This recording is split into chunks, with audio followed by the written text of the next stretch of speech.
So in this talk I'm going to continue my answers for the right and how we save this country. In the last one I talked about immigration and foreign aid and how we need to stop those things. But in this one I want to cover welfare because I believe welfare does a lot more negative than it does good. It just cripples people. It makes people just comfortable enough to where they don't do anything to improve their situation, and then they just sit on welfare and drain the system for years. What I would do is I would end welfare. Now, obviously, not doing that abruptly. An abrupt end to welfare would cause chaos and rioting. And we've seen that in just small hiccups in the EBT system when the EBT cards weren't working for a day or two. People actually started to riot and loot stores. What I would do is give a 2-year window, 2 years of benefits, but require that it be a work for welfare system, which means basically you're doing the same thing that you would do to receive unemployment benefits. You need to show that you are working for work and looking to better your situation. Attend job training or schooling of some kind, but in a useful field. So some sort of a trade or something that will translate to a job immediately after graduation. None of these useless degrees that colleges sell to morons because college has turned into just another business. Totally different subject though. But after 2 years, benefits would end. And if support is still needed, these people will need to rely on family, charity, church, community. There's other answers to helping people. The government is very bad at helping people. And their war on poverty that started in the 1930s.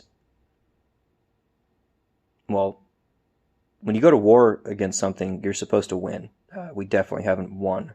There are way more people on welfare than there were even back then.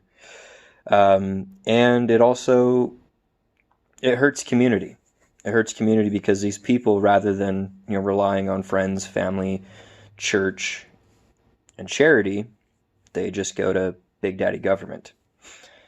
And it also hurts families because women, rather than staying with the man of their child and working things out, they can fall back on the state. And that's why single mothers vote for bigger government. And that just ends in a never-ending, horrifying downward spiral. So we give people 2 years. After 2 years, we end the programs. And we, in turn, would make people more accountable to their decisions. People would make different decisions if they didn't have the government to fall back on. That would put a bigger emphasis on women finding men that will provide rather than men that just are fun. Yay, I had fun and now I have a kid. And now I need the government to help me take care of it. That's not a good choice. It doesn't raise well-functioning people either.